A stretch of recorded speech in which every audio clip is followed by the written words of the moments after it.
Hey, everybody, and welcome to Notes from the Other Side. This is a podcast for people who love Jesus but have some real concerns about Christianity. Here at Notes, we take a microscope to some of Christianity's thornier topics and people using a progressive theological lens and a socio-historical approach to studying the Bible. So if that sounds like your jam, come on in and have a seat. But buckle up, it might get bumpy.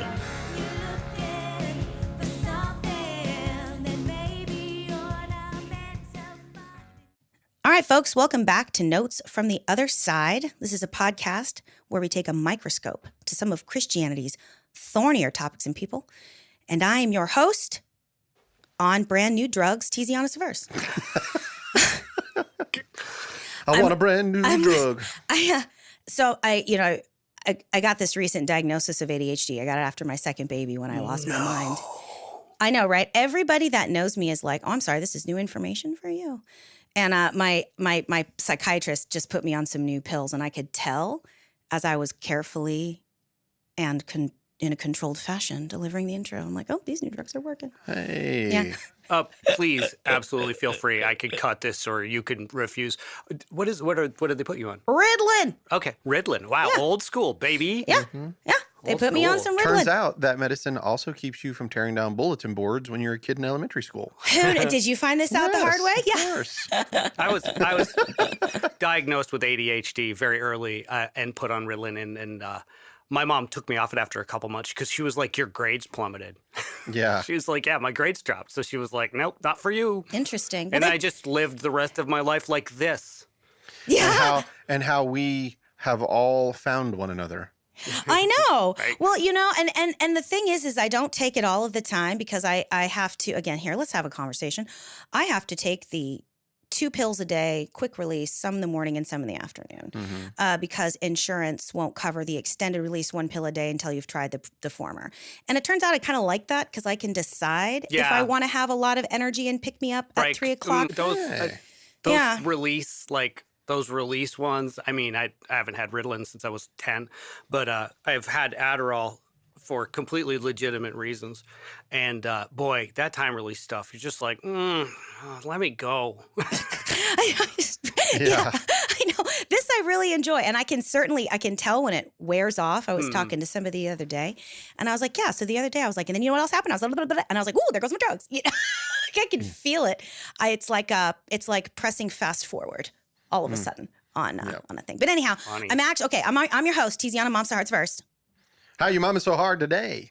I am making a list and checking it twice. All right. It is good. December. Y'all best be on your best behavior. And to my right, I've got Rick, the Podfather Welch. I was going to say Happy Christmas, but that would be too British of me. I'm not British at all. But Merry Christmas to you guys. I'm super excited. You guys need to come to my house. I have over, I think, 40,000 lights. Ooh. Wow. You need to bring your, I need to you need to come bring to your your kids. house. You need to I bring would your love kids. to do that. I've got a They nice love little that. walk-through path, I'll and there's bring my Christmas music cat. playing. Oh, that's adorable. Hey, bring Greg and go on a walk. We don't I have any dogs absolutely there. love that. Bring the kids and walk them through. Yeah, I went absolutely bananas over for the past few years. I've just kept adding, and last year this place was closing called the Pottery Barn. I'm just going to say that. And when it did, I bought everything they ever owned in Christmas. I got it all. You just turned into a middle-class white woman right in front of my very eyes. I did. I went to the Pottery Barn. Did and you bought get a them live, out. laugh, love sign too? I did not, but we do have one. Yeah. Yeah, I didn't get one from there, but I bought up all of their Christmas stuff. Yeah. And I've got these. I don't have inflatables. I don't like those. I do like the blow mold style, like from the old school. But I've got, like I said, as soon as you get to my property, it's like, I need this. Well, this is Please. going to be great too because the baby is 2 now, and so this will be her first. I think obviously it'll be her first Christmas where she has any idea like what's going on. well, if they'll come, you get peppermint hot chocolate and you get a peppermint candy cane to take home for the kids. Oh, they would love that. Oh, So we're please definitely- bring Oh, and we Andy, will. bring Greg, and maybe we'll do our Burroughs Christmas dinner at the house and just hang out by the lights.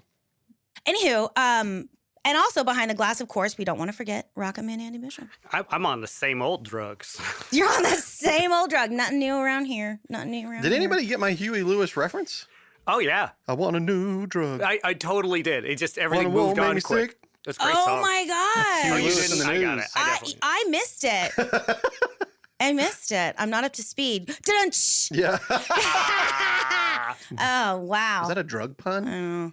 Well, y'all, it is Christmas. It is the holiday season. Advent is upon us. I started going to a new church. We celebrated Advent last Sunday, the first one of the season.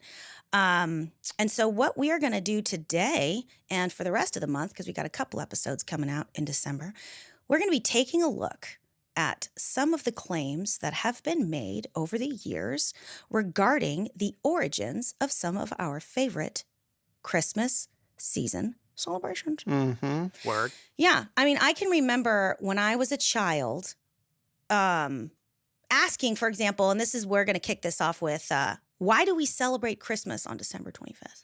Mm-hmm. Why do we do that? And I remember when I was younger, one of the first things I heard was, well, Constantine did that because he wanted it to line up with his birthday. Or solstice. You always hear. Always hear you want it to line up with solstice, you know. Mm-hmm. What are some of the claims that you've Oh heard? man, I was raised with it's a pagan holiday. It's a pagan holiday. They're gonna line it up with Saturnalia, and they're just trying to make everybody happy in the Roman Empire. And so Christians are just the worst.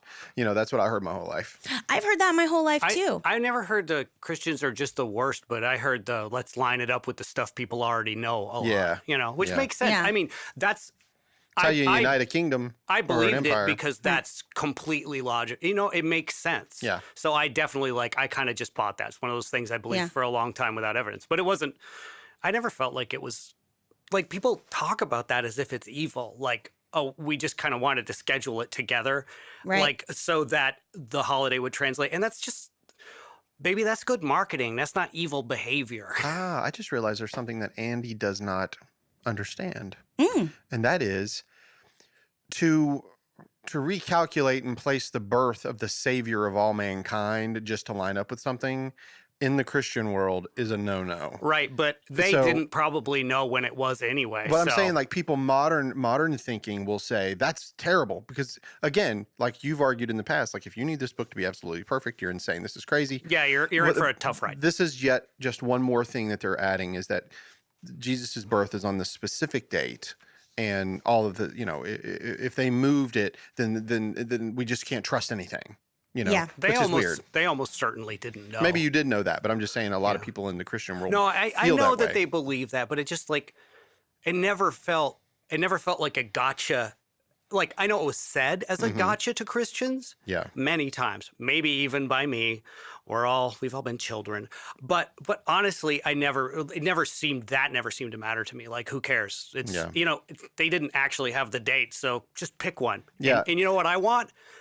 A nice winter festival, because you know what everybody needs in the middle of the damn winter? Joy. A nice winter festival, man. Peace. Yeah. I love the music and I love the people. I love the peace about it, But anyway, maybe that's what they were trying to do back then was to make everybody peaceful together at the same time. Yeah. Well, and I think that we can't have this conversation about what would be the problem with aligning a Christian holiday with a pagan holiday without addressing the big fat absolute thumbs down of aligning a Christian holiday with a pagan holiday, because that would be aligning Christianity with pagan practices, which was the absolute number one do not. Right. Thou shalt have no other gods before me. Yeah. Right. Oh, well, and look, the New Testament epistles are all about do not do these pagan things. Yeah. And, and in the beginning of Christianity, prior to Constantine and then even shortly thereafter, you had this really big battle between the Christians and the pagans, because when paganism was like a normal religion in Rome, it had all of these political components. You worshipped the emperor and you offered sacrifices to the emperor, and you as part of your spiritual practice. And of course, the Christians were like, absolutely not. We're not doing any of that. So there became this battle between, emperors with these pagan practices and Christians, because they would not line up. Right. Because you wouldn't just do the things that we do. It's fine if you want to worship your own God, but you got to also do these things. And Christians were very much absolutely not, right? So, and then even after it was not the emperor directly after Constantine, but the one after that, I believe, that finally made Christianity the state religion of Rome. All Constantine did, of course, was decriminalize it. Mm-hmm. Those people, he once did it put became, together the councils. yeah. Yeah. Yeah, but he all he did was decriminalize Christianity, right? Because there was in 303 there was a pretty serious persecution under, I'm not even going to say, because Trajan? Was it Trajan? No, I can't remember exactly who it was, but specifically in 303 there was a big giant like war against Christians, and so like that's why when in 325 when you had the Council of Nicaea and Constantine like drags these people up out of the dirt, you know, they like literally still had the wounds of that battle like on them, you know, it was pretty fresh, and so when I read something about that where they were concerned that he was actually setting them up to take them out. Oh yeah, at that time they were afraid that it was kind of like the old. What do they call it? The Sunday Bloody Sunday? No, the St. Valentine's Day Massacre kind of an idea. Oh, yeah. They were rounding them all up and they were going to take them out. So they were afraid of this council. There was, I mean, like the early Christian church was not as we often perceive it to be, just ad hoc persecuted forever from its inception until it was, you know, until Constantine rescued everybody. It was like there were pockets and spurts, and there were times where it was bad and then it would get fine again. And but again, all of that argument basically boiled down to the fact that Christians were unwilling to adopt any pagan practices. So the accusation that some of these Christmas traditions, and we're going to look at two specifically because this is going to take a while, because it's Notes from the Other Side where we take a microscope. Okay. December 25th, the idea, the accusation that Christians would have adopted a piece of a pagan holiday to align them, it's actually quite inflammatory thing to say in reality, if you're a Christian, right? Yep. Absolutely. I understand that, but I've always viewed it like you put it near and around their festivals in order to make their transition into Christendom more easy. So let's talk about that, because a spoiler alert, that actually didn't happen at all. So hooray, hallelujah, Christmas for everyone. There is absolutely not a shred of data or evidence that would indicate that that's what happened. I know, and it was like such a pervasive story for so long. So let's talk about it. Okay, so first of all, let's just be clear.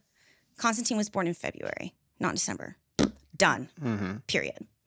And then second of all, okay, I'm gonna go down here because this is very, very interesting. Constantine, if we're going to talk about what Constantine did or did not do when he was emperor, okay, he did change the day of Sabbath from Saturday to Sunday in order to create a cohesive single day of rest in the empire, okay? That's a very good example of the Emperor Constantine aligning a Christian thing with a pagan thing for the sake of simplicity and unity. So it's not that he didn't do that. He did. Also, when we look at the development of the two L's in Christianity, liturgy and location, those two things also changed dramatically under Constantine's reign and also contained elements of pagan or empirical influence. Right? Like the wafting of the incense. That's not biblical. And prior to Constantine, they weren't doing that. What is liturgy? Liturgy is like church. It's the processes and the order of services, and the actual physical things that you do, you know? Like kneeling in front of the priest to receive the sacrament. Early Christians weren't doing that. They were celebrating in their homes and having a party, right? And it wasn't like, the Constantine became emperor and all of a sudden these things changed overnight. They changed slowly over time, right? But we do have these kind of evidences that once Constantine decriminalized Christianity and tried to give it the same space as these other pagan practices, there were these things that did happen.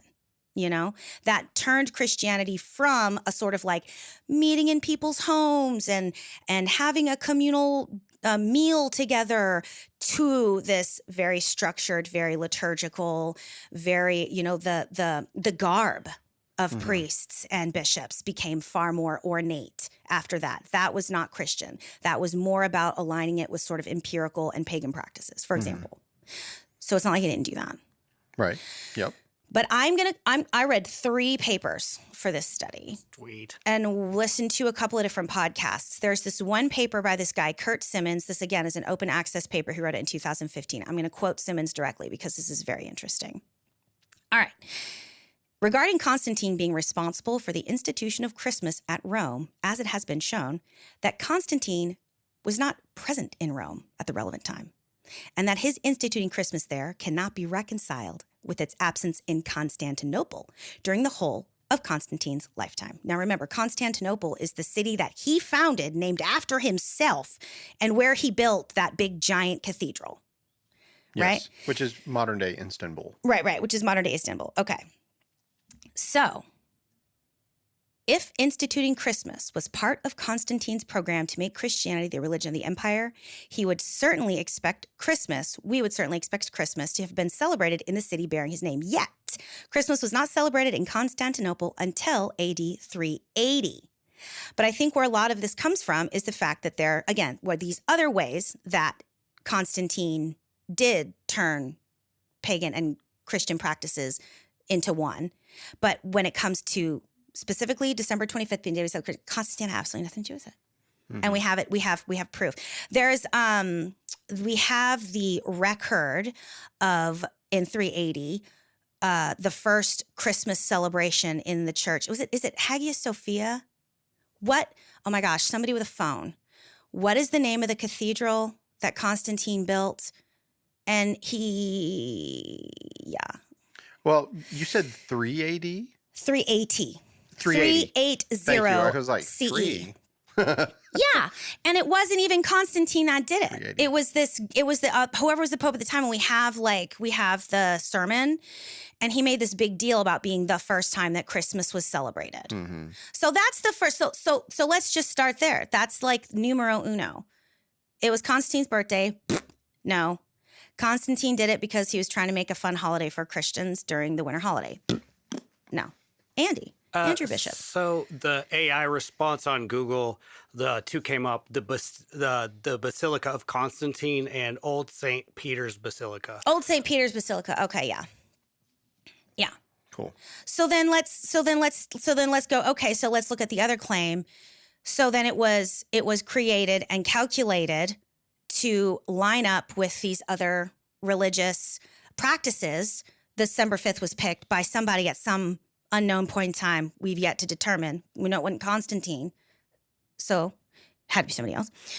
This is actually called, and I stole this from a paper by William S. Abruzzi. It was 2018 paper.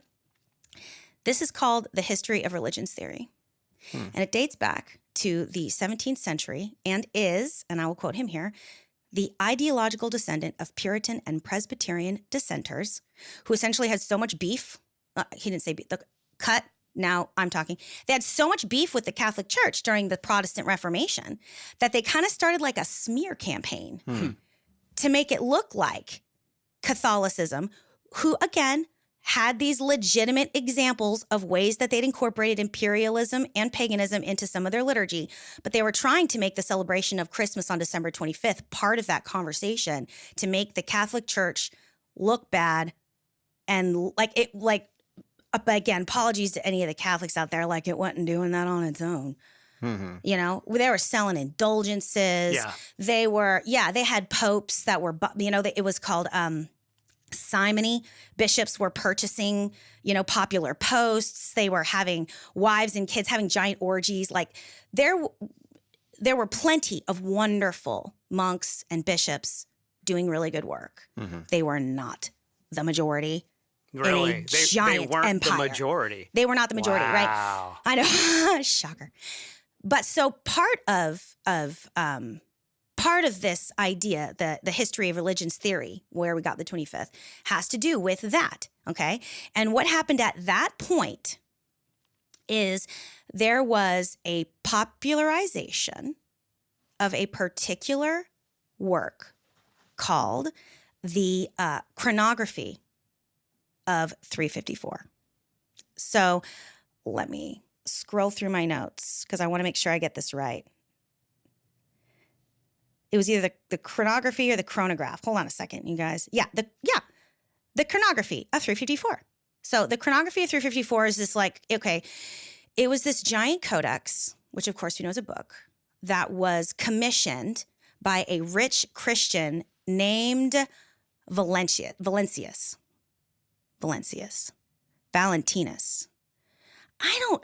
I have got to take a primary course in Greek, man. Reading these names and whatnot, I always just sound like a jerk, or Latin. Okay, see?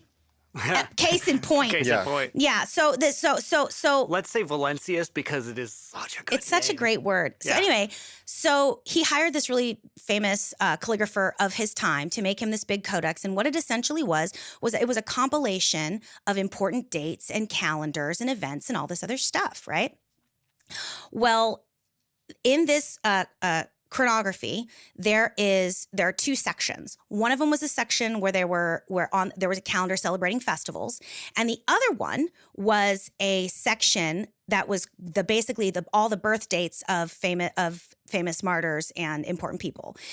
Both of these calendars had the 25th of December as an important date.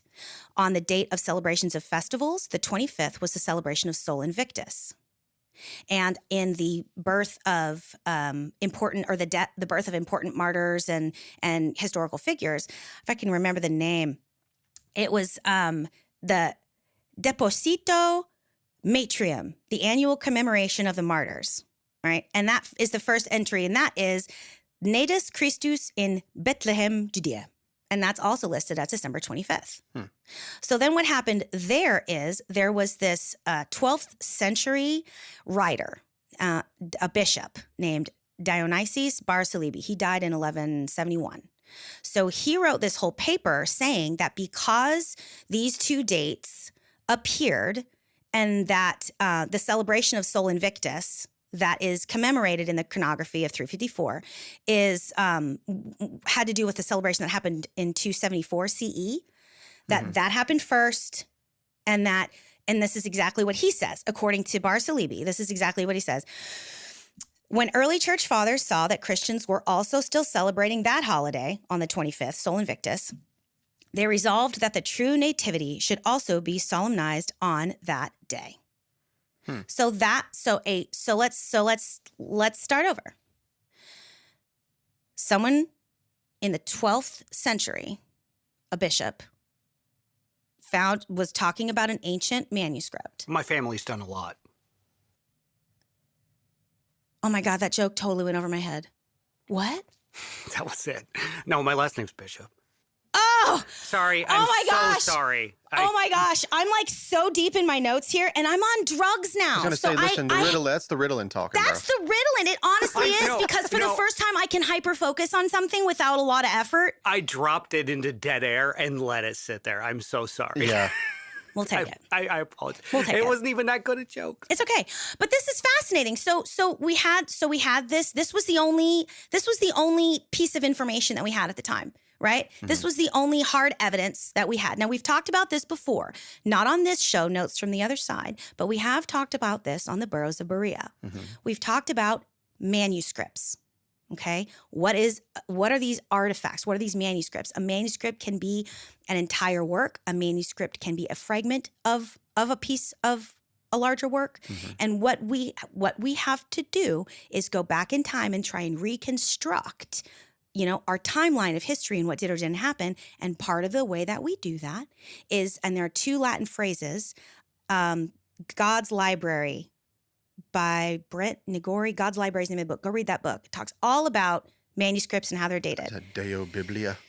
Yeah. And so you have these two ways that you can tell when something happened, because, if there's a date on it and it's talking about a thing already happening, you had to happen before that, right. And, or if a date's happening and the thing hasn't been mentioned, then it happened after that, right? So what was created here is this idea that, okay, we had two dates on this one calendar. And one of them was the 25th celebrating Sol Invictus, and the other was the 25th commemorating the birth of Jesus Christ.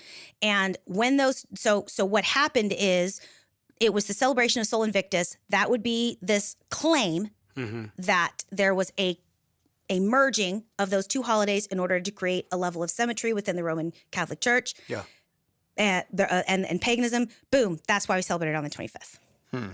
That's where that came from. Now here's from 12th century writing. Well, yeah. That was really, I think, probably really, really ran with by those 17th century Protestant people. They were like, they were like, yeah, look, this is what happened. Okay, there are a couple of problems with that. Number one, the celebration of Sol Invictus, quote unquote, was not really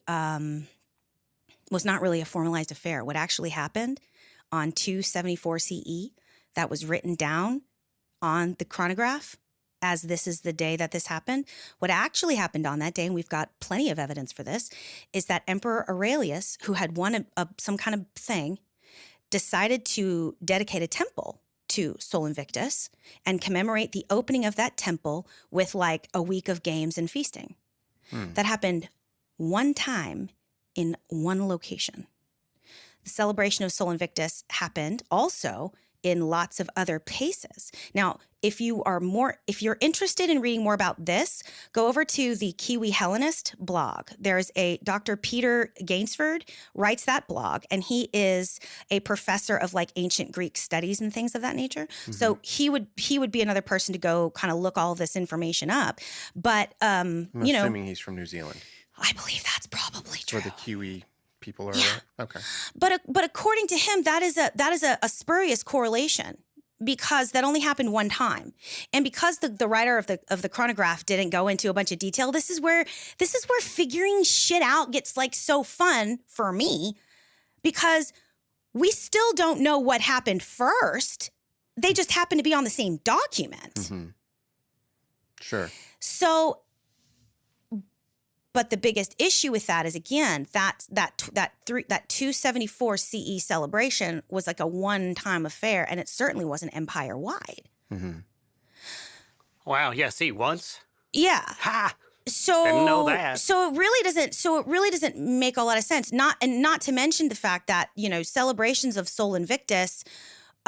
Again, there's no like standardized practice. There was no standardized day, which is also the problem when we try to connect that December 25th to the celebration of Saturnalia, which was another really big Roman holiday that happened in December.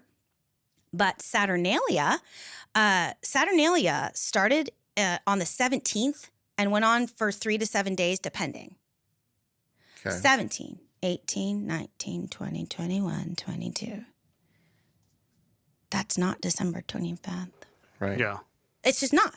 It lands on the solstice. It lands on the solstice, but like if you're saying, okay, Constantine wanted to create a homogeneous celebration of our day of rest. So he moved Sabbath to Sunday because that was the same day that everyone worshiped the sun god, Sunday, and took a day of rest. And so that's why those things are the same day. If you're going to argue that December 25th was chosen as the celebration of Christ's birth, because there wanted to be an alignment and a symmetry, then they would have chosen the 17th. They wouldn't have chosen. That would have been the one day that when it was happening. Right. So that was a more widespread festival, I assume, right? Well, across it was the empire? It was a super, listen. That festival sounds like a lot of friggin' fun. Does it? They did some cool stuff. But now, again, talk about aligning. Not one lick of Saturnalia has anything to do with anything we celebrate at Christmas. One of their big deals was like the swapping of roles. So women would dress as men, slaves would dress as their masters. And there was this encouragement during the celebration for like slaves to like talk back to their masters and treat one another as equals. And be on the same social footing for a minute. So they could look forward to it all year too, like we do our Christmas. Like, I can't wait to get to the 17th because I'm really going to tell you what I think about you. Oh yeah, it's like that restaurant Dick's. Yeah. Do you know what I mean? Where the servers are encouraged to be like crappy. That's a perfect example because you can be mean, but you gotta kind of be funny at the same time, or it doesn't work. Have you guys ever been to the Beacon? in Spartanburg. Have you ever heard of this? Uh-uh. It's awesome. Really? Yeah, it's really cool. Is it one of those? You walk in and the staff berates you. I'm here for it. Yeah, it's hilarious. Like you go in Cut and me you're down, like, baby. it's a lot like what you're saying, like the reversal of roles. Yeah. Normally it's the customer's always right. Yeah, sure. No, the customer's wrong and the customer's in our way and you need to hurry up and get out of here. So they're like, you walk in, they're like, what do you want to eat? And you're like, I think I want, hurry up. We don't have all day. Right. You know, and by the time you get to the end, you know, it's... I need a beacon. Fun aside, that full quote is the customer's always right in matters of taste. So important that to full hit the quote, end. Yep, that full quote is about how if a customer wants something to look like shit, you go, okay, that's fine because the customer's always right in matters of taste. It doesn't mean that the customer has the right to treat the person that is serving them in any way or fashion possible because the customer's always right. How many of those? Okay, so at the beacon, the customer isn't always right in matter of taste. The customer is wrong. All the time, everything. yeah. But I just think like that's one of my favorite little factoids I've about never how heard things that. have been twisted. Thank you for telling me that. So now Yeah, I it's can actually start... really interesting. How many of those little quips are half of a quip that literally the end changes the meaning of the beginning? Yeah. Yeah. A bunch of them. Curiosity killed the cat. Satisfaction brought him back. I mean, there's like a ton of them like that. I've never heard that either. We're saying the first half of all these where the ending changes the meaning of the whole thing. Of course a cat lover would know that one. Of course. Oh my gosh. I knew that before I owned 3 cats. Thank you. So I wonder if there's like an end to every dog has his day. Is there a second half to that? Not that I'm aware of. Maybe we should make one. Anyway, back to you. Folks, if you're enjoying this episode, you might really enjoy some of the benefits that come with being a Patreon subscriber. Over at patreon.com, we have different levels of membership, and starting for as low as $2 a month, you'll get access to things like all of the notes that I use to make these episodes, bits of script that didn't make it into the show, and even bibliographies about the books that I read to get where I'm going. Through Patreon, you even have access to some of the video that we take for the show. So some of those interviews that you like so well, you'll get to watch them in real time. So once again, head over to patreon.com/NFTOS, as in notes from the other side. That's patreon.com/NFTOS for more information about becoming a Patreon subscriber to this show. Thanks, guys. Catch you later. I don't remember what I was even talking about. Oh, so Saturnalia. So this is the festival. Opposite day. It's opposite day. Love it. Yeah. Oh Love my it. gosh, it's opposite day. And that's really the sort of like the general flavor, I think, of that festival. And again, it was celebrated in all kinds of different places and there were different customs, you know, and different things in different places, but generally a lot of partying, a lot of drinking, a lot of feasting and definitely gift giving, right? Yeah. And then Sounds like Christmas now. yeah, it sounds like Christmas, but there's no trees. There's no Santa Claus coming down the chimney, right? Like there's none of that stuff going on in Saturnalia. It's a completely different holiday and it happens on a very different timeline. And again, so I mean, I believe this also is Dr. Gainsbourg's blog. Dr. Gainsbourg argues that by the time, you know, Christianity had risen to this place of power in the Roman society and Saturnalia had become this like super entrenched part of Roman culture, then we have Christmas happening, right? Mm-hmm. Much later. Or not much later, but like, I haven't got there yet. I gave away the next thing. But the problem is that these two festivals were celebrated by Christians co-concurrently for like hundreds of years after that. They did them both. But they did one like you would do a federal holiday, and they did the other one like you would a religious holiday. Mm-hmm. Right? Sure, yeah. And so again, it makes no sense that a date for a holiday would have been chosen in order to replace or, tantalize would-be pagan, would-be Christian converts into abandoning this festival that they liked so much in favor of this other one if everybody, even Christians, just celebrated them both co-concurrently for years. And again, on different days. And again, on different days. Do you know what I'm saying? That's just inefficient. Do you know? I mean, like, that's like the single most inefficient oversight thing I've ever could possibly imagine. Let's create a holiday to replace a holiday, but then let's just celebrate them both for 500 years. I think maybe what they were really trying to do is party all December. So you got to spread them out just a little bit. Yeah. Yeah, and can we not just say that, the winter blues are real? And so the fact that every culture has something in their winter. Oh, yeah. I'm convinced that is the reason for things like solstice festivals I and stuff agree. like that, because it's cold.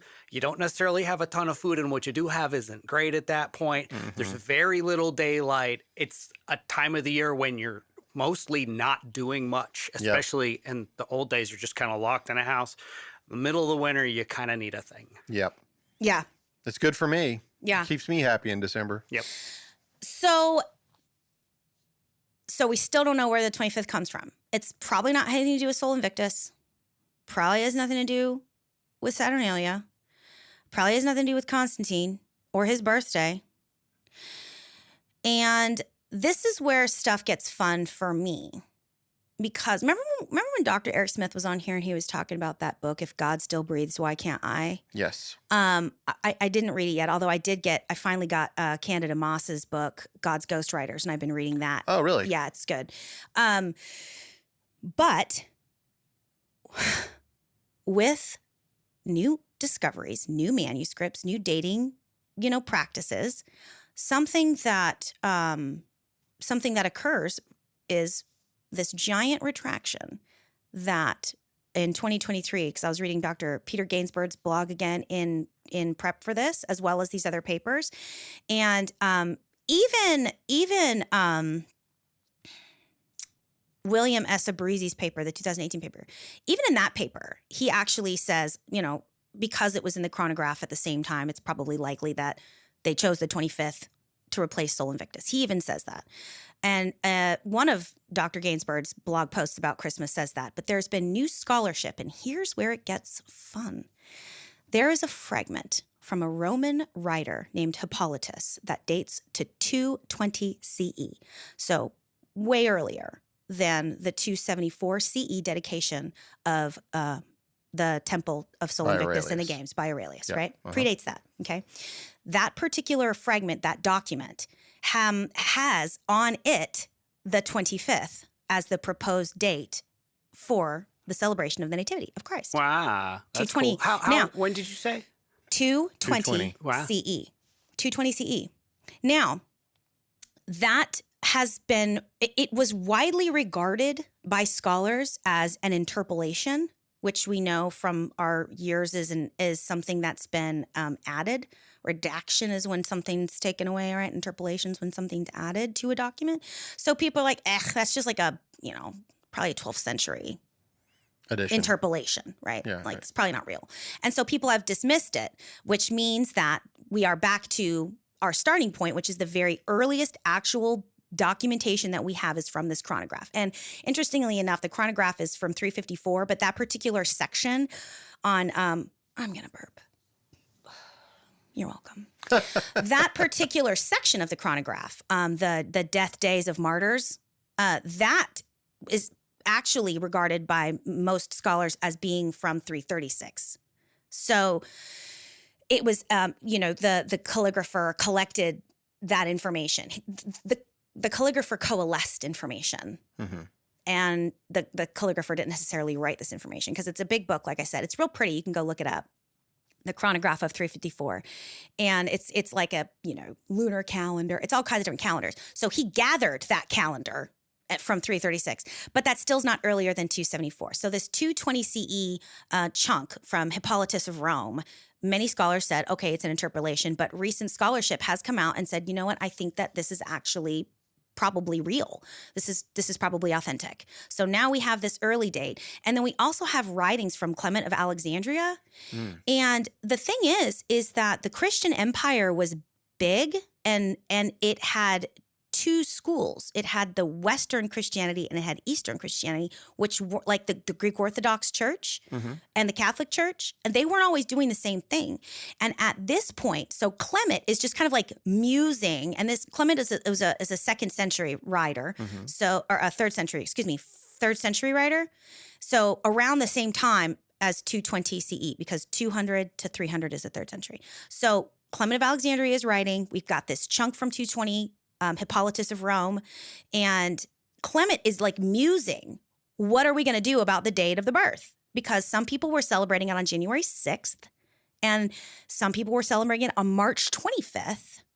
And some people were wanting to celebrate it on December 25th. I've definitely heard March 25th bandied about. And the thing is, each one of those dates has a different reason why and a different calculation as to why people would have chosen that particular date. So if Clement is musing about this at this time, Hippolytus of Rome is writing it down as the 25th on 220. Somewhere in there, it's sort of like coalesced into the 25th of December. Mm-hmm. And what we are going to call that particular theory is the theory of calculations. So we have two theories about how we got here: history of religions theory and the calculations theory, right?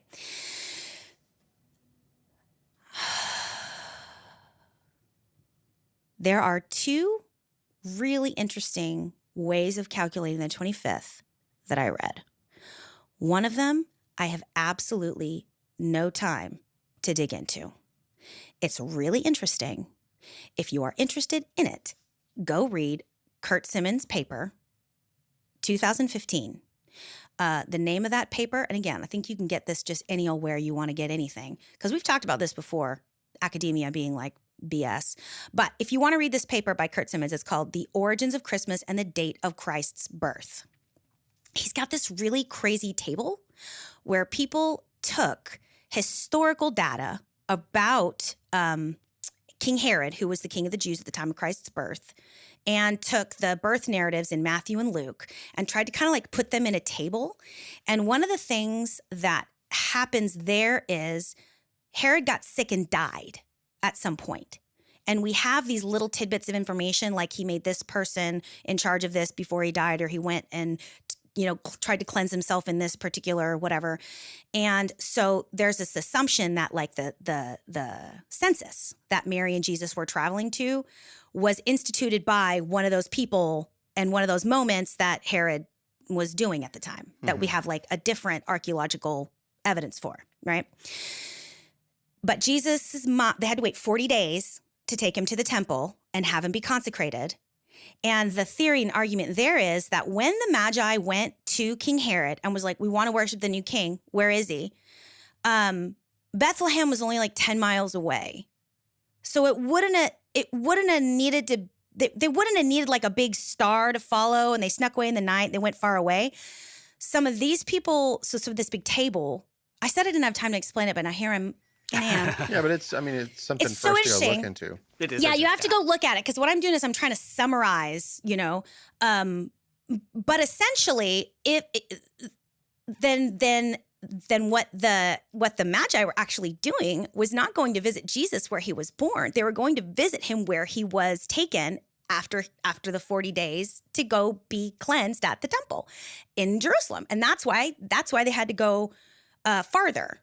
Mm-hmm. Or something of that nature, right? It has to do with like that. So they did all, and the table's really interesting, and it's got all the bits and pieces put together. And when you calculate all of that out and then backdate it, that they come up with December 25th.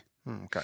Now, a far simpler explanation, and one that I think is really interesting, and the one that I personally have chosen to sort of like stick with. There was a belief system in ancient Judeo-Christian writing, ancient Judeo-Christian writing, especially the Judeo part. I think it was more adopted by Christians later on, of calculating the birthday of a saint by taking the day that they died, because they believed that the day of a person's death, of a martyr's death, was the same day that they had been conceived. It was like a completion. It was like a sign. It was like a pleasing symmetry. A pleasing symmetry, as it were. Okay. So that word Genesis, it was sort of reimagined at some point to be your conception rather than your birth. And so it was like originally believed that the birthday and the death day were the same. But again, Genesis and death day. So someone else at some point was like, no, probably isn't their birthday. It's the day of conception. Right. So what these early people did, and again, go back to 2nd century, Clement's like, there's all these different dates. Hippolytus is like, it's the 25th. What they did, because they were so much closer to it at that time, was actually use 14 Nisan, the day of Passover, and calculate out from that when Jesus probably died. And Jesus was probably crucified, according to these people, on March 25th.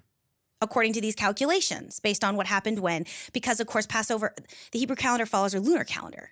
That's why even our celebrations of Easter change all the time, because it's related to Passover. Right.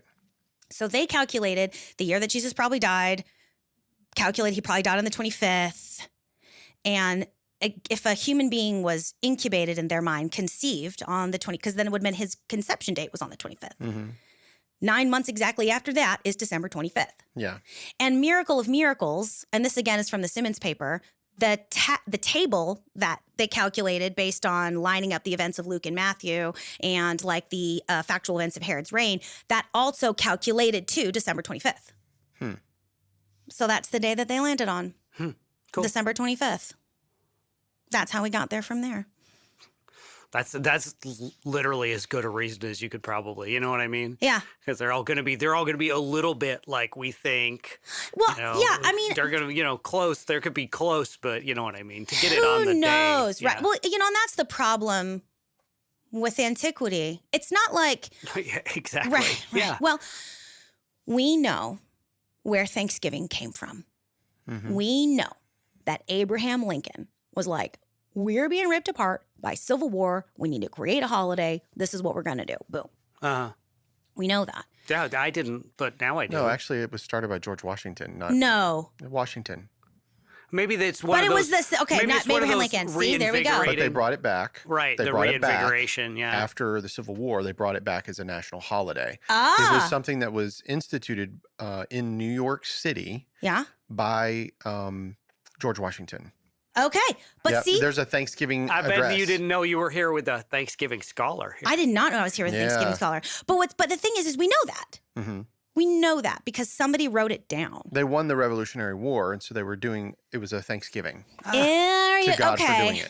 Yeah. Okay, so when Abraham Lincoln was trying to find some way to create sort of like a sense of unity after the Civil War, Exactly. he was like, oh, this thing already happened. Let's do that, but make it big. And if Okay. anybody wants to learn, all you have to do is go back to our Thanksgiving holiday editions for Thanksgiving, and you will find the letter. I read the entire letter by George What Washington. episode was that? It's a Thanksgiving holiday edition. Oh, God. But it's not this year. Clearly, 2 no, years, no. 2 years Okay, ago. so it's a couple years ago. My brain is Swiss cheese. I clearly forgot that. Yep. Once well, again, friends, Burroughs of Berea. Go check out that podcast. We're going to look at that holiday edition for Thanksgiving 2 years ago. Yep. Yeah, well, that's fascinating. Okay, great. So we know that stuff because people wrote it down. But like people weren't writing this down at the time, especially because the beginnings of Christianity, like we've discussed even previously in this specific episode, the beginnings of Christianity were so fraught with periods of time where it was celebrated, periods of time where it wasn't, periods of time where like all of their books were burned and all their, you know what I mean? People had to like keep things in secret. So, we're left trying to figure out what probably happened.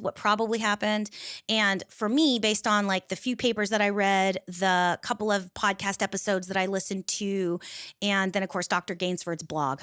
Those are the places where I got, kind of coalesced all this data. But there you have it. We've said this before on this podcast, but it helps to remember that so much of history comes from a far smaller amount of people and data than you could possibly imagine. And some of those we literally know are full of crap, but they're the only source we have. That's not that's not for this specific case necessarily, but the fact that we know as much as we do, as confidently as we do, is amazing. Yeah. So much is lost in just like, you look at two different things and you're like, well, it was probably in the middle of that and all this other stuff. It's we hard. don't know. It's hard work, and there's just not as much information as you would think. Which brings us to our second topic and second Christmas tradition, which is equally shrouded in uncertainty and piecing together. Why do we drag a tree into our house? Ooh, yeah, I'd love to. Why do we do that? Because I have always heard that in itself is an extremely pagan practice. Well, that's the thing, right? It does not.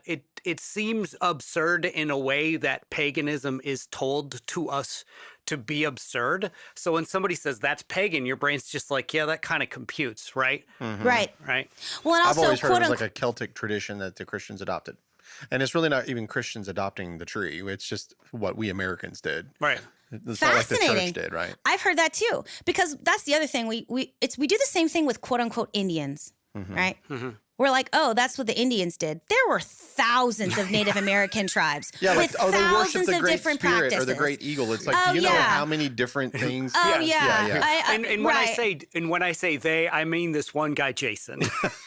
Right. Yes. You know, and also what's lost on a lot of people is the ways that Native Americans, under extreme duress and persecution, had to combine their cultures, had to adopt, had to steal and remember, had to piece together who they were. You know, like fry bread. Fry bread isn't necessarily like an Indian thing. It's like what the Native Americans put together with what they had when they were being like evacuated from their homes and shoved onto reservations. It's got a history now. Mm-hmm. And I love fry bread. And every time I go to powwow, I eat fry bread, which, by the way, I have Native American heritage, Slalom tribe. So you don't know who fry that is. bread is kind of like I don't even know what that bread? is. Yeah.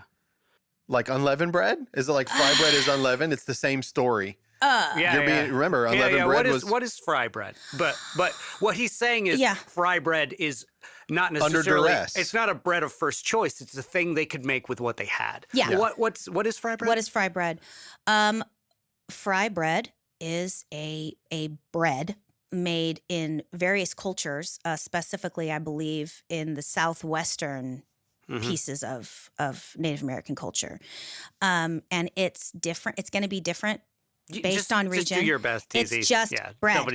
It's you take flour, salt, some places cornmeal, a little bit of yeast, a little bit of sugar, you mix it up, and then you take it by the handfuls, pat it flat, and then you fry it in oil, and then you eat it.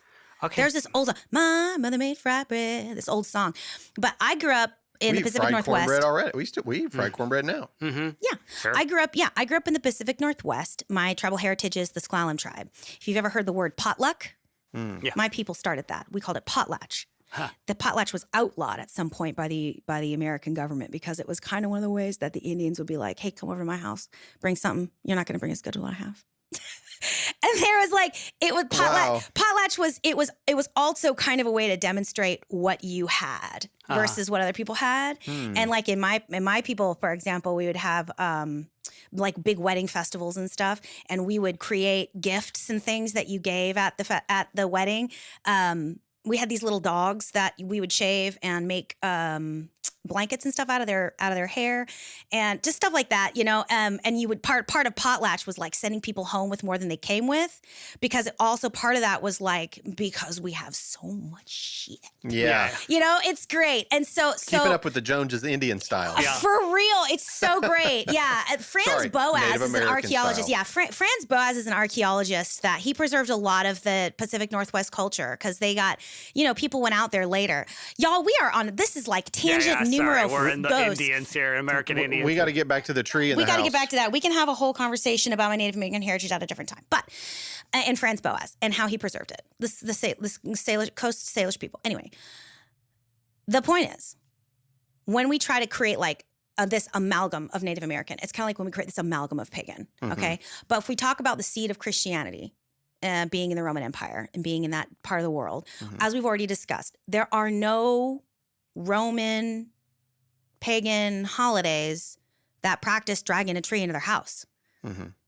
There just isn't any. So it didn't come from that. And and all the papers that I looked at and read, I didn't hear anybody say anything about Celtic practices. So I got a little bit lazy on this one, and I watched a really awesome YouTube called The Very Recent Origins of the Christmas Tree. The name of the YouTube channel is the name of the YouTube channel is Religion for Breakfast. So you can either listen to me give it a 2-minute recap, or you can go watch that like 12-minute video. But I did, because that information contained a lot of the source documents, which is, I can look you in the face right now and say, well, you know, it's because it's Constantine's birthday. But if I can't produce a source document like the chronograph, the 354. Kind of just hearsay. I can say whatever the F I want, right? So because that particular YouTube contains a lot of the source documentation that I could then go look up myself, I decided that was probably going to be good enough for me. So you can either go listen to the original video or you can listen to my quick recap. All right, here's the quick recap. The very first instance of a tree being decorated for some purpose happened in 1419 outside of a local hospital in Freiburg, Germany. Now, in German, the word Baum can be tree or it can be just like a pole, like a maypole. But that's the first time that we have somebody documenting, writing down, putting outside of a hospital in Germany, and it was decorated with weird shit like apples and gingerbread and stuff. We smelled good. Yeah, which smelled good, right? So that is kind of like the first, all right? It's decorated. But now, if we look back a little bit further from that, there's a paper written in 2014 by a German author, Dr. Laszlo Lucas, which obviously I can't read German. So I just have to like accept that it says what this guy said it said. God, did you guys know that I can read German? Really? No, I was lying. It was fun. I was about to be very impressed. See what I mean? Without proof. Yeah. If I trust you, I'm just like, oh, can you? Let's hear it. Sure. Yeah. So here's Dr. Laszlo's. Globin or whatever. Here's Dr. Laszlo's argument. I was doing the Def Leppard thing. Yeah. Okay. Here's 80. I'm on drugs. I am so hyper-focused. I'm not even being distracted by the jokes. You're doing great. You actually brought us back on task, I'm dude. not. I know. You brought us back. I did. I'm not good to have around if you want to go in a straight line. I'm so sorry. You're doing great. I don't mind it. So Dr. Laszlo wrote a paper in 2014 regarding forestry laws written in the 1300s, about, again, 100 years before this pole or tree shows up in front of the local hospital in Freiburg. Mm-hmm. Looking back at forestry law, we find, now think about this, the medieval period of time we're talking about, peasants and not peasants. Mm-hmm. Those were your two classes. Yeah. So what you had was all of this, this weird legislation that was dictating how many branches the peasantry could collect around December 25th to bring into their homes, because these wealthy forest owners were like irritated that their forests were getting kind of picked clean. At least that's what we can presume. That's all, because you don't make a law about not having sex with chickens unless people are having sex with chickens. It's true. Yes. So you don't make forestry laws regarding how much wood and specifically pine boughs and evergreen boughs people can bring into their homes if people weren't extracting. Okay. Now, nothing in the forestry laws tells us what those branches were used for. I was going to say, is this not like during the winter and it's fire and they're burning things? It could have been. We have no idea. Okay. We have no idea. But that is like, what we have is a tree shows up in 1419 in front of the church, in front of the hospital in Freiburg. Prior to that, in the 1300s, you've got this gathering and bringing into the home of pine boughs and of woods. It's interesting that the tree is decorated with apples. That's what's really interesting. The tree, the Baum in Freiburg, it's decorated with like apples and stuff. Well, starting then, we start seeing even more trees being set up, and they're always in these like municipal places. Okay. So it's like in 1441, there's one set up in front of the town hall in Astoria, in 1510 in Latvia, and then again in 1514 in Astoria. And by 1657, it's so popular to do this that this theologian that he quotes, Johann Condra Donahue, says, among other trifles, they set up Christmas at Christmas time instead of God's word is the Christmas tree. Whence comes the custom? I know not. Mm. So by 1657, it's pretty popular. You always count on an old crotchety Christian to ruin your holiday. I don't know why they do this, but they do. We're not thinking about Jesus, therefore I don't like it. Yeah. Exactly. Mm. But it all of this is happening in Germany. It's happening in the Upper Rhine region. Which is where all the evergreen are. Which is where all the evergreens are, that's right? What I was thinking. I was like, Rome probably didn't have a lot of Christmas trees. And by the way, trees. just by listening to you talk about this, you know what it sounds like? It's like the original, like to me, this sounds like what do you call those, the road signs on the side of the road, the big road signs for businesses? Oh, Lord. Like a Cracker Barrel sign or a road sign? A billboard? Billboard. Oh, yeah. I was like, a road sign? So these trees sound like a billboard for like the city or the business, or perhaps like they're. Oh, yeah. It's an attraction. Yeah, it's like same thing businesses do today with other But stuff. what's interesting is, but why? I mean, like who, the same way a fad becomes a fad. Exactly. But here's, okay. I don't know why people like the pet rock, but it was a huge seller. But now, what happens then? So this guy, crotchety old theologian, I don't know why people keep doing this, but they're doing it. From whence it came. Yeah. And so somewhere between that first instance of a tree decorated with apples and gingerbread in 1419 to when this dude says this shit in 1657, it's gone from being something that happens in public squares at a celebration around the time of the holiday to people bringing them into their homes and doing this thing. And then Christmas trees get a big giant boost because Charlotte of Mecklenburg, the German queen who was King George III's wife, decorates the castle with a tree in the 1800s because she's German. And then an image posted in the Illustrated London News in 1848 depicts Queen Victoria with her German husband, King Albert, with a Christmas tree. Yes. So that's when Christmas trees kind of become like, we do this now. Yeah. We do this now. Mm-hmm. And that's where we get them. Now, what I found really fascinating about this also is, again, because all we have is these these forestry regulations. But what we also have is the script for a passion play that was also performed in Germany. Now, what we call a passion play, we always think of as what holiday? Easter. That's right. Now, back in the day, and we don't know how long people were doing this because we just have this one particular script for this passion play. And again, it was discovered in Germany. They were doing these passion plays depicting creation. That was the passion play. And they did them at Christmas time. They would travel around, these little troops, and they would set up stages and they would do this little thing. Well, what do you need if you're going to do if you're going to do a performance and a little cute play about the origin of man? What are you going to have on stage? A fucking tree. A tree. And you're going to have apples on it. Oh, yeah. Oh, okay. That's because you need a tree with an apple. Yeah. And so as part of the set design, it probably wouldn't be deciduous. They would have, it wouldn't be because this is all happening in Germany in the middle of December. Right. And it's not even an apple. But anyway.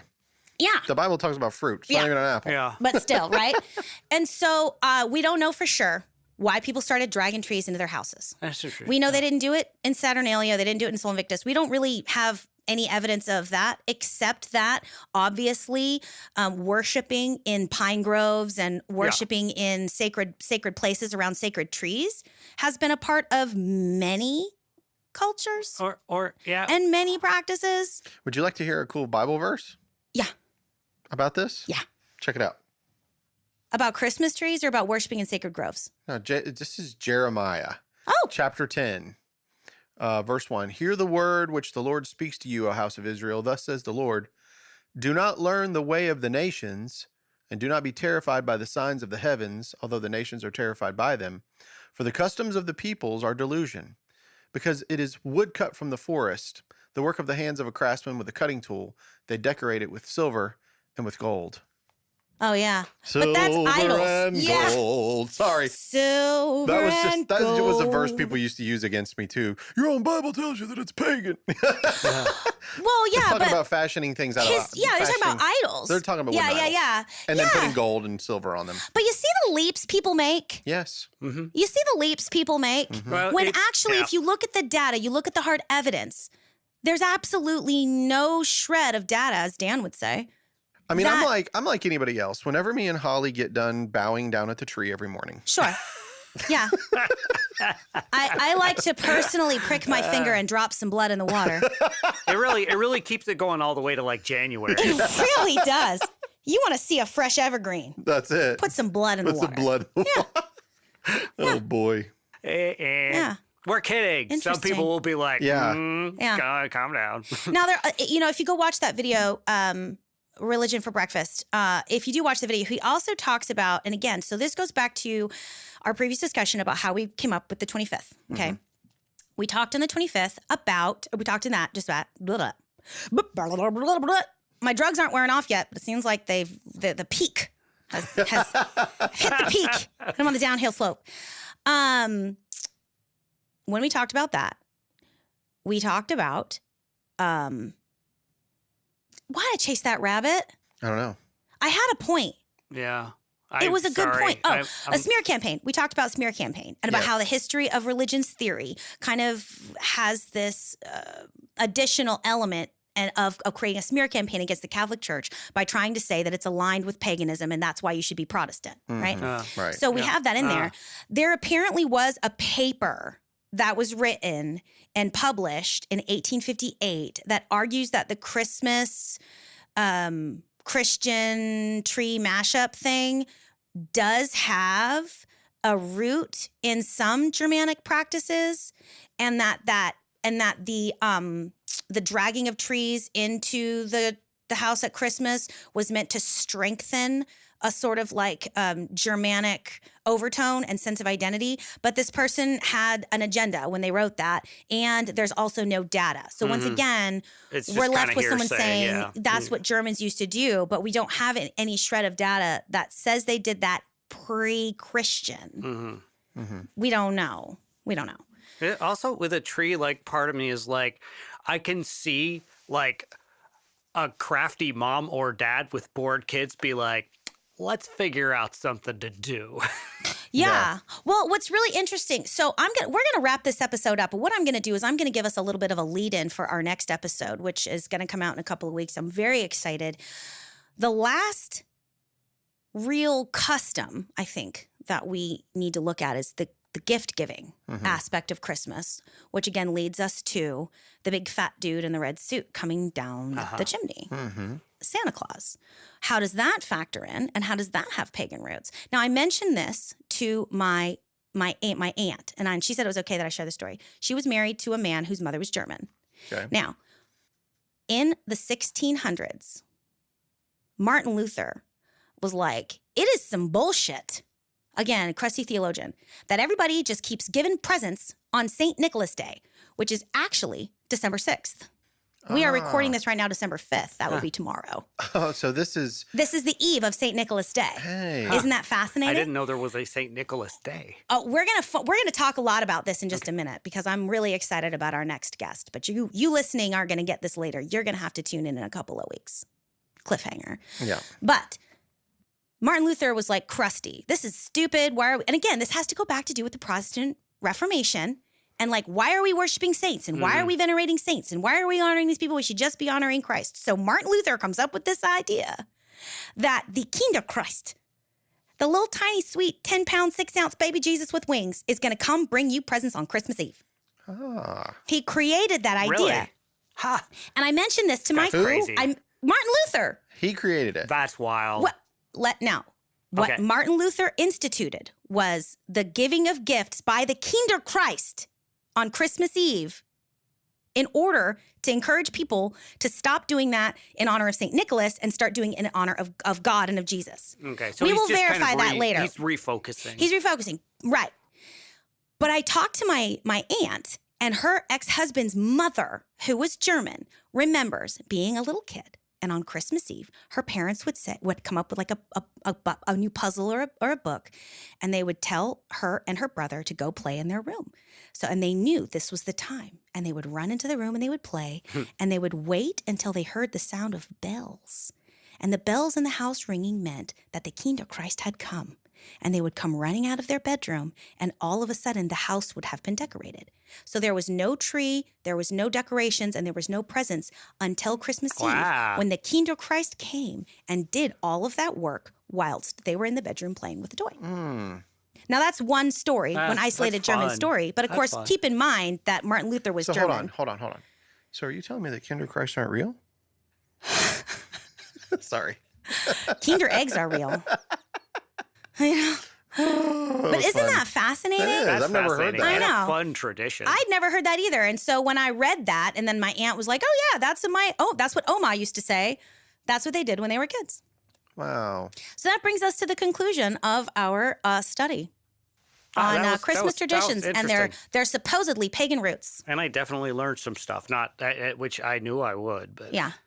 Wow. That was really good. Thank Yeah. you for all that research. Yeah, it was fun. Yeah, I'm excited to hear the rest. Yeah. Well, tune in next time on Notes from the Other Side. We are going to have a very special guest that's going to talk to us a little bit more about that fat man in the red suit and about how he came to become the icon in our Christmas traditions that he has become. Next time on Notes from the Other Side. Take it easy. Awesome. Peace out. This level that we're like, no, I seen it. Gaslit and lied to and told they were wrong. It's like the lowest common denominator in our country has been so abused and called stupid. Like for me, that's why somebody like Donald Trump could win the popular vote. Say that again. Because he's just a piece of with no filter. How the people down on this level have been gaslit, when they see things. I mean, it could have been a Soviet spy plane for all we know, but it was an orb and they said it was a UFO. Right. But they weren't listened to. They were, it was a weather balloon, stuff like that. Yeah, the gaslighting and like we could explain it to you, but you're too dumb to get it. So just accept the story we're telling you. Orange juice is bad for you. No, orange juice is good for you. Eggs are the answer. Wait, no, eggs are high in cholesterol, right? It's this way that we have made the access to the actual information impossible, and all you are allowed is our interpretation of the data and the information. I don't think that also creates a serious problem, because you've got people that are refusing to be vaccinated simply because they mistrust the government because of that kind of crap. Because it's vaccinations you know what I mean? became political, which is wild. And what's even crazier, what's even crazier about that is the theory that vaccines are connected to autism. Yes. Was a paper that was written by a debunked. British that has been refuted. The guy has retracted it. Quite frankly, and this also causes a lot of people a knee-jerk reaction. So is the accusation that MSG causes headaches.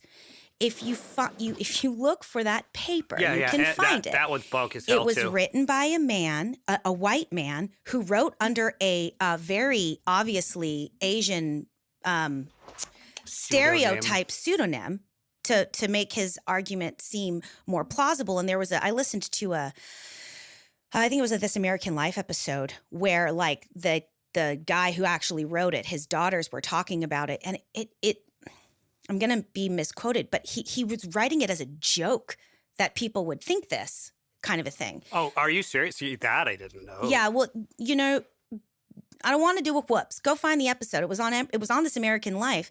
But how many people say I can't eat Chinese food because that MSG? That has nothing to do with it. You might not could eat the Chinese food because of the high sodium. You might not could eat the Chinese food because of all the artificial colors and ingredients. Sugars. All of the preservatives. There might be all these reasons, but it's actually not the MSG, because Isn't MSG a just million monosodium It's glutamate. it's a salt. Yeah, salt. It's a type of salt that activates what's called the umami flavor on your taste buds. But a million Chinese It's people delicious, I don't have to admit. have Yep. a headache every day, right? Like, Right, it Yeah. also doesn't cause cancer. and it doesn't cause It also- cancer and all this other stuff. But what I was, and what I'm, and we don't have to get too much into it because we're just talking, but that's one of the reasons why I think somebody like Donald Trump could win the popular vote, because he's like, yeah, I molest women. I grab them by the P word whenever I want. Yeah, sure. This, that, and the other. I'm going to just take revenge on the people that I don't like. He I'm says going to it out loud. He says it out loud. Out loud. And so there's no pretext. There's no veneer. Mm-hmm. He just is what he is. And I think that for a lot of people that are so frustrated and so disillusioned with, like, again, the gaslighting, you didn't see a UFO, that was nothing. But now we're like, oh, okay, yeah, it was. They're so frustrated with that. And I get it too. I mean, I'm frustrated by it, but I think that's part of it. I tell you what, I have a particular understanding of that sort of thought because my mom, I love her. Yeah. Amazing mom. But she thinks that we're not supposed to combine, we're not supposed to combine bleach and ammonia because it's such a good cleaner that we wouldn't buy other cleaners or something. Like it's a government, that's a government conspiracy. Not because it makes mustard gas. Right. And it just, but she just makes these little stories in her head. And so all of this stuff, she has reasons for everything, right? But the reasons are based on lies because of, I don't know, it's just stuff she made up. And it is that is what is happening. People are just making stuff up, and there's no consensus reality, but that's a whole different conversation. But people, there are plenty of people out there, they just, anything to get one up, to be the one that discovers the secret. Yeah. One time she was putting hydrogen peroxide in her eyes. Yeah. Fucking Google it. No, but that would probably be a lie. It's just, and you can't talk to somebody like that because they're just nah, it's not true. That's a lie. It's a lie. It's really, really hard. There's no consensus reality. Like that. And I'm not really, I've asked them, where are you getting this information from? And it's always the same place. It's Newsmax. Yeah. Or some right-wing conspiracy, very deeply conservative podcast or something that they're getting this information from. And they're all regurgitating the same information to each other on social media. And they this is where they get their information. But you have to admit, I've read Yahoo News my whole life. Mm-hmm. It's very liberal. Mm-hmm. It's very liberal leaning. Mm-hmm. I suspect News. We would disagree. You disagree? I said I do not read Yahoo News. I said I suspect we would disagree. I promise you that it is, Andy. I know the difference between CNN and Fox News. I know how it works. Yeah. But I've read Yahoo my whole life.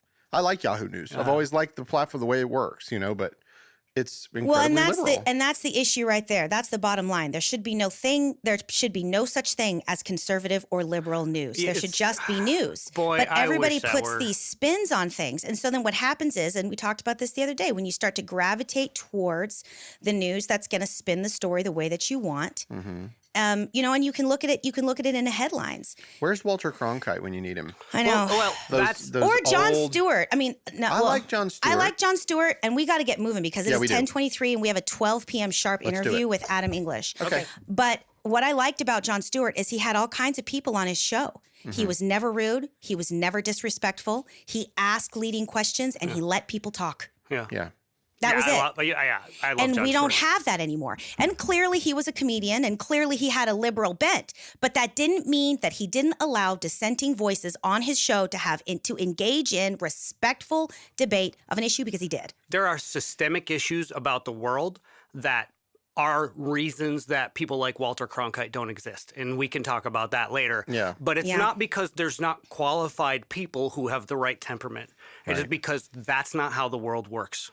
I miss him. Cronkite, Jennings. Absolutely. Those were amazing journalists. Yeah. It's Sam Donaldson. Such an old man thing, but I'm give me the past when there were gatekeepers. Yes. I want them in music. I want them in television. I want them in news. I want the Washington Post pre-Jeff Bezos. Yeah, for sure. Yeah. Although they did just make a statement. They're kind of going back to the old school. I don't know if you heard about that. But no. anyway, Okay, back to your show. Back to the show. All right, on to the show. All right. You want me to clap or something? Nah, I'll find it. Okay.